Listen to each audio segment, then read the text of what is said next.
Computer science पढ़ने से पहले हमें बेसिक्स ऑफ कंप्यूटर्स क्लियर होना बहुत ही ज़्यादा ज़रूरी है और इसीलिए हम यूनिट 1 से स्टार्ट करेंगे। ये यूनिट 1 3 पार्ट्स में डिवाइड होगा। आज है इसका पहला पार्ट। तो चलिए चलते हैं कंप्यूटर स्क्रीन पर और पढ़ते हैं हमारा फर्स्ट चैप्टर। तो देखिए, ये है हमारा फर्स्ट चैप्टर जो है कंप्यूटर सिस्टम्स के बारे में, जिसमें हम बेसिक्स ऑफ कंप्यूटर्स को कवर कर रहे होंगे। ओके, देखिए कौन कौन से टॉपिक हम आज इस वीडियो में कवर करेंगे वो स्क्रीन पर आपको दिखाई दे रहा है। जो पहला टॉपिक है वो है what is computer. Next topic है components of the computer. Third है block diagram of the computer. Computer evolution मतलब जनरेशन ऑफ कंप्यूटर्स। उसके बाद कंप्यूटर के मेमोरी के बारे में पढ़ेंगे। टाइप्स ऑफ मेमोरी, कितने टाइप्स की मेमोरी है उसको भी समझेंगे। Units of memory, software and its type. ये सारे 8 टॉपिक्स आज के वीडियो का मेन फोकस है और ये पूरा वीडियो डिज़ाइन किया गया है आपके सिलेबस के हिसाब से। तो चलिए पढ़ते हैं पहला topic, what is computer. Computer को समझने से पहले आपको एक कैलकुलेटर के बारे में समझना है। देखिए, जब आप कैलकुलेटर में कोई इनपुट देते हैं, मान लीजिए आपने दिया 2 × 5, तो कैलकुलेटर ने उसको प्रोसेस किया और 10 आउटपुट स्क्रीन पर दिखा दिया। अब यही प्रोसेस को समझने के लिए हम इनपुट साइज़ को बढ़ाते हैं। मान लीजिए आपने दिया 25 × 25, तो 25 का स्क्वायर होता है 625, तो स्क्रीन पे आउटपुट दिखाया 625। अब ये भी तो इजी है, पर अगर आपने किया 625 × 625, तब आपके दिमाग में अभी चल रहा है जो वही है प्रोसेस। ठीक है, तो यही प्रोसेस करता है प्रोग्रामिंग के द्वारा और आउटपुट स्क्रीन पर या फिर मॉनिटर पर हमारा आउटपुट दिखाता है। ये मिली सेकेंड्स में होता है, इसीलिए आपको समझ में मतलब आपको लगता है बहुत ही जल्दी हो गया। ठीक है, चलिए नेक्स्ट टॉपिक के बारे में बढ़ते हैं। कंपोनेंट्स ऑफ द कंप्यूटर, मतलब कंप्यूटर को समझने के लिए उसके कंपोनेंट्स को समझना बहुत ही इम्पॉर्टेंट है। कंप्यूटर किस किस पार्ट से बना हुआ है, तो पहला कंपोनेंट है देखिए मदरबोर्ड। तो मदरबोर्ड ही एक ऐसा कंपोनेंट है जिसमें सारे कंप्यूटर के जो पार्ट्स है वो फिट होता है। मतलब आपका अगर सीपीयू आप खोल के देखेंगे तो पहला पार्ट आपको मदरबोर्ड ही दिखेगा, जिसमें रैम लगा होता है, सीपीयू लगा रहता है। देखिए इस पार्ट में सीपीयू लगा रहता है, इस पार्ट में रैम, यहाँ पर ग्राफिक कार्ड, ठीक है, और इसके ऊपर फैन भी लगा होता है। तो अगर आप सामने से इसको देखेंगे तो आपको बेटर समझ में आएगा, पर फिलहाल के लिए आप ये वाला मतलब फ़ोटो देख के भी समझ सकते हैं। नेक्स्ट कंपोनेंट के बारे में पढ़ते हैं जो है सीपीयू, मतलब जो प्रोसेसर होता है, और यही मेन काम करता है प्रोसेस करने के लिए, जो पिछले मतलब कुछ ही सेकंड पहले हमने डिस्कस किया। ओके, ये होता है रोम। ये फिक्स्ड मेमोरी है कंप्यूटर में। जो भी कंप्यूटर का ज़रूरी पार्ट होता है, मतलब जो इरेज ना हो, मतलब आप जब भी फ़ोन खरीदते हैं, फ़ोन के बाद फ़ोन को ऑन करते हैं तो एंड्रॉयड सिस्टम या फिर iOS पहले से लोड रहता है, तो वही है मेनली रोम। ठीक है, रोम को फ्लश करके भी हम डाल सकते हैं, तो उसको बाद में समझेंगे। ये है रैम। रैम कंप्यूटर का जो टेम्पोररी मेमोरी होता है, इसको वोलाटाइल मेमोरी भी कहते हैं। ठीक है, और रोम को कहते हैं नॉन वोलाटाइल मेमोरी। ये है ग्राफिक्स कार्ड। इसके बारे में आप सभी तो जानते ही होंगे, क्योंकि आप सभी में बहुत ही मतलब कुछ स्टूडेंट्स गेम भी खेलते होंगे, तो ग्राफिक्स कार्ड के बारे में वो जानते हैं। पर जो नहीं जानते हैं उनको मैं कहना चाहता हूँ कि अगर आपको मतलब वीडियो का क्वालिटी बहुत ही ज़्यादा इम्प्रूव वर्जन में चाहिए, तो आपको ग्राफिक्स कार्ड लगाना पड़ेगा कंप्यूटर पर। एक एक शेड कलर का दिखेगा, जैसे लड़कियों का लिपस्टिक होता है, उसमें रेड कलर की भी और एक बहुत ज़्यादा शेड्स होते हैं, वैसे ही मतलब स्क्रीन पर जो कलर प्रोड्यूस होता है उसका हर एक शेड होता है। जैसे ब्लू नहीं, ब्लू से हल्का ब्लू, ठीक है, लाइट ब्लू, और उससे भी हल्का होता है। इसको समझने के लिए आपको मतलब हेक्साडेसिमल जो कोड है वो आपको समझना पड़ेगा। ठीक है, इसके लिए मैं आपको एक वेबसाइट सजेस्ट करता हूँ, कलर हंट नाम का एक वेबसाइट है, उसको आप विजिट कीजिए तो आपको समझ में आ जाएगा कि क्या क्या सेट्स के बारे में मैं बात कर रहा था। ओके, नेक्स्ट है हार्ड डिस्क। यहाँ पर हमारा डेटा सेव होता है। मेनली हम हार्ड डिस्क में ही डेटा सेव करते हैं क्योंकि ये मतलब कॉस्ट इफेक्टिव होता है और इसमें बहुत ज़्यादा डेटा भी हमको मिलता है सेव करने के लिए। उसके बाद है SSD। इसमें हम नॉर्मली अभी के टाइम पर विंडोज़ को इसमें डालते हैं ताकि विंडोज़ फास्ट लोड हो और फास्ट हमारा काम हो सके। ठीक है, SSD एक इम्प्रूव्ड वर्जन है हार्ड डिस्क का ही। इसमें डेटा बहुत ही स्पीड से ट्रांसफ़र भी होता है। और कीबोर्ड माउस के बारे में आपको पता ही होगा, ये वायर्ड भी होता है और वायरलेस भी होता है। ये है VGA केबल, ये पुराने कंप्यूटर में लगे होते हैं और अभी के टाइम में हम HDMI केबल से भी कनेक्ट कर सकते हैं। ये है UPS, और UPS एक इन्वर्टर की तरह काम करता है। हमारे घर में जैसे इन्वर्टर काम करता है उसी तरह कंप्यूटर के लिए ये काम करता है। प्रिंटर के बारे में आपको पता होगा कि ये प्रिंट होके निकलता है आउटपुट स्क्रीन पर। यह है प्रोजेक्टर, इसमें भी चिप लगा होता है कंप्यूटर का ताकि आपको बड़े स्क्रीन पर दिखे, रेजोल्यूशन दिखे अच्छे से। ओके, ये है नेटवर्क इंटरफेस कार्ड जिसमें हम नेटवर्क मतलब इंटरनेट को कनेक्ट कर सकते हैं हमारे कंप्यूटर में। अब देखते हैं block diagram of a computer. इसको समझना इम्पॉर्टेंट है क्योंकि आपके एग्ज़ाम में ये क्वेश्चन भी आएगा, block diagram of a computer.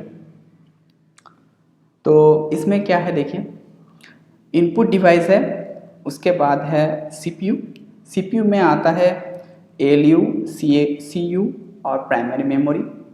ठीक, और उसके बाद आउटपुट डिवाइस। और इसको समझने के लिए हम एक एग्जांपल से समझते हैं। देखिए, आपने शुगर, मिल्क और मैंगो लिया तो वो हो गया इनपुट। उसको आपने मिक्सर पे मतलब ग्राइंड किया। तो जब आप मिक्सी पर डालते हैं तो मिक्सी में CPU में दो कंपोनेंट होते हैं। एक कंपोनेंट होता है ALU क्या करता है मतलब मिक्स करता है, और CU जो होता है मतलब कंट्रोल यूनिट, वो आपके मिक्सी का स्विच समझ लीजिए। ठीक है, कि कितना स्पीड से मिक्स करना है, कब मतलब ऑन ऑफ करना है, वो कंट्रोल यूनिट कंट्रोल करता है। और इसका जो डेटा है वो सेव रहता है मेमोरी में। तो ये है, जैसे इसमें इस केस में रेसिपी है। ठीक है, और आउटपुट में हमें जूस मिलता है और कंप्यूटर के हिसाब से हमें आउटपुट स्क्रीन पर दिखता है। ओके, अब है कंप्यूटर एवोल्यूशन। कंप्यूटर बहुत ही दिन से बनाया गया है, मतलब कंप्यूटर बनाने के लिए बहुत साल लगे हैं, एक ही झटके में नहीं बना है ये। ठीक है, जैसे 1940 से ये स्टार्ट हुआ और अभी तक कंप्यूटर का जो जनरेशन है वो अपग्रेड होता ही रहता है।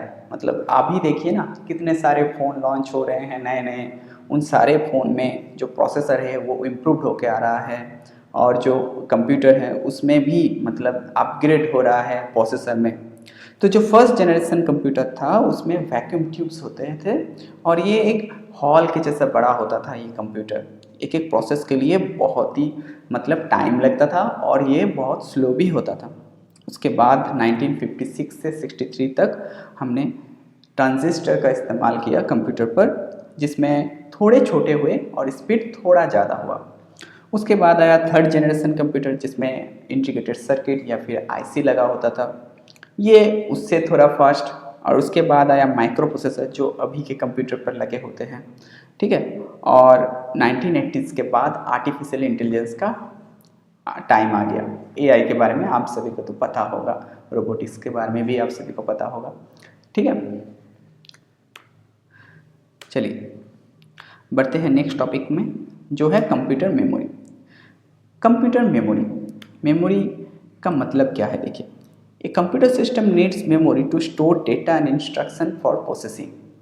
अब मेमोरी में बहुत तरह का काम होता है, पर मेन काम होता है डेटा और इंस्ट्रक्शन को प्रोसेस करना। मतलब आपने दिया 5 और उसके बाद दिया 5, अब इसको अगर आप डिवाइड करते हैं तो वो हो गया इंस्ट्रक्शन। मतलब 5 + 5 अब क्या करना चाहते हैं, डिवाइड करना चाहता है, प्लस करना चाहता है, जो भी करना चाहता है। तो ये प्रोसेस सारा मेमोरी में होता है। मेमोरी मेनली 2 पार्ट्स में डिवाइड होता है, प्राइमरी मेमोरी और सेकेंडरी मेमोरी। इसके अलावा भी एक मेमोरी है जो है कैश मेमोरी, थोड़ी देर में हम उसको भी समझेंगे, ठीक है। तो देखिए टाइप्स ऑफ मेमोरी 3 पार्ट्स में डिवाइड है। पहला है प्राइमरी मेमोरी, उसके बाद है सेकेंडरी मेमोरी और कैश मेमोरी। प्राइमरी मेमोरी हमारा रैम है और रोम भी है, ठीक है। ये दोनों प्राइमरी मेमोरी है। इसके अलावा मतलब इसके बिना कंप्यूटर नहीं चलेगा। उसके बाद आता है सेकेंडरी मेमोरी, जो हमारा हार्ड डिस्क है, जहाँ पर हमारा डेटा स्टोर होता है, या फिर SSD होता है, ठीक है। देखिए यह है रोम इस तरह का कुछ दिखता है। उसके बाद देखिए ये SSD है या फिर हार्ड डिस्क, जो भी हो आप सेकेंडरी मेमोरी की तरह उसको यूज़ कर सकते हैं। आप पेन ड्राइव भी यूज़ कर सकते हैं, वो भी सेकेंडरी मेमोरी कहलाता है। अब इसके बाद आता है कैश मेमोरी, ये थोड़ा पढ़ना होगा। देखिए कैश मेमोरी क्या है। मान लीजिए आप एक लाइब्रेरियन हैं और आपके पास स्टूडेंट बुक्स लेने आते हैं, ठीक है। तो आपने देखा कि कुछ बुक्स के डिमांड बहुत ही ज़्यादा है। ये बुक्स स्टूडेंट्स बार बार लेके आते हैं, मतलब लेने आते हैं। तो आप क्या करेंगे, कुछ चुनिंदा बुक्स को आप सामने रख लेंगे और यही बुक्स आपको ढूंढने के लिए फिर से मतलब लाइब्रेरी में नहीं जाना होगा, खोज के नहीं लाना पड़ेगा, आपको इजीली मिल जाएगा। तो इसी तरह से कैश मेमोरी भी काम करता है। कैश मेमोरी जो इम्पोर्टेंट जो हमारा मतलब डेटा है उसको सेव करके रख लेता है। मान लीजिए आपका पासवर्ड है या फिर लॉगिन इन्फॉर्मेशन है, उसको वो सेव करके रख लेगा, ठीक है। या फिर आपका एड्रेस है तो वो सेव करके रख लेगा, और जब भी उसको मतलब नीड होगी तो वो कैश से उठाकर उसमें डाल देगा। देखिए आप क्लियर कैश करते थे इसमें फ़ोन में, तो वही है कैश मेमोरी, ठीक है। आप नेक्स्ट टॉपिक पर बढ़ते हैं जो है यूनिट्स ऑफ मेमोरी। ये भी बहुत ही इंपॉर्टेंट टॉपिक है जिसमें बाइनरी डिजिट्स के बारे में समझेंगे। हालांकि इसके बारे में एक एक्स्ट्रा मतलब वीडियो है जहां पर नंबर सिस्टम्स के बारे में मैंने समझाया होगा, और वही वीडियो में आप इसके बारे में भी समझेंगे। पर अभी के लिए हम समझते हैं कि बाइनरी डिजिट्स 0 और 1 में डिवाइड होता है। इसको कहते हैं बिट्स। 4 बिट्स को लेकर एक निबल बनता है, ठीक है, जैसे 1001, और 8 बिट से बनता है बाइट्स, ठीक है। अभी के लिए आप इतना ही समझ लीजिए कि 0 और 1 को बाइनरी कहते हैं, 4 बिट को निबल कहते हैं, और 8 बिट्स को एक बाइट कहते हैं, ठीक। ओके, अब यूनिट्स ऑफ मेमोरी का कुछ चीज़ें हैं। देखिए जैसे 1 KB मतलब 1024 बाइट्स, 1024 KB मतलब 1 MB, 1024 MB मतलब 1 GB, और 1024 GB मतलब 1 TB। अब इसके अलावा भी है, ठीक है। देखिए 1024 GB TB मतलब 1 PB, 1024 PB मतलब 1 EB, ऐसे करते बढ़ता रहता है, ठीक है। अब इसको समझने के लिए मैं एक एग्जाम्पल के साथ आपको समझाता हूँ। मान लीजिए आपने एक टेक्स्ट बुक मतलब जो नोटपैड है ना, उसमें आपने लिखा कुछ नाम लिखा, तो वो बाइट्स में सेव होता है, ठीक है। अगर आपने कुछ सॉन्ग डाउनलोड किया तो वो MB में सेव होता है, देखिएगा। और अगर आपने कुछ मूवी को डाउनलोड किया, देखिएगा आप GB में सेव होता है। 1 GB का मूवी है, 2 GB का मूवी है, ऐसे करके बोलते हैं ना हम लोग, ठीक है। तो इसके बारे में आपको थोड़ा बहुत मतलब अंदाज़ा तो हो ही गया होगा, ठीक। नेक्स्ट है हमारा लास्ट टॉपिक जो है सॉफ्टवेयर, ठीक है।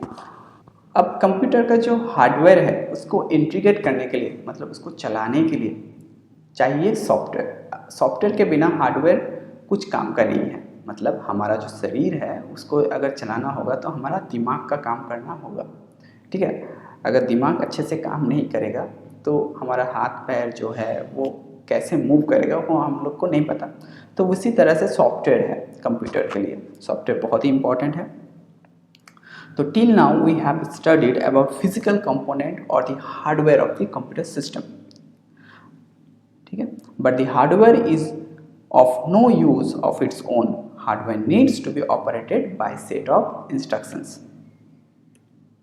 This set of instructions are referred to as software, मतलब जो भी हम इंस्ट्रक्शंस देते हैं हार्डवेयर को वही कहलाता है सॉफ्टवेयर।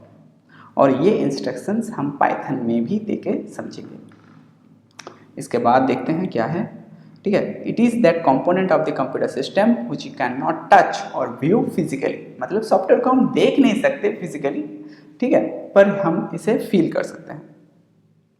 नेक्स्ट देखिए, it compromises the instructions and data to be processed using computer hardware, मतलब आपको एक कैमरा दिया गया है सपोज मान लीजिए, तो कैमरा को चलाने के लिए तो सॉफ्टवेयर चाहिए ना, मतलब आप कंप्यूटर में कैमरा को कनेक्ट करेंगे तो कैमरा को चलाने के लिए सॉफ्टवेयर चाहिए। ये वीडियो जो आप देख रहे हैं वो भी एक सॉफ्टवेयर के थ्रू ही देख रहे हैं जो है।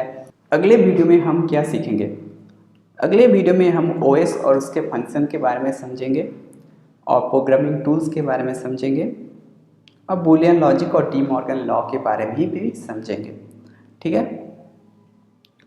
तो अब अगर आपको वीडियो अच्छा लगा तो आप लाइक कीजिए, और अगर आपको कुछ भी डाउट हो तो आप कमेंट कीजिए। आप हमारे व्हाट्सएप ग्रुप से भी जुड़ सकते हैं जहाँ पर आपको कंप्लीट गाइडेंस मिलेगा, ठीक है। और आप इस चैनल को सब्सक्राइब भी कर सकते हैं अगर आपको पाइथन की पूरा सीरीज़ को देखना है। तो मिलते हैं नेक्स्ट वीडियो पर, तब तक आप नया कुछ सीखते रहिए और दूसरों को भी सिखाते रहिए।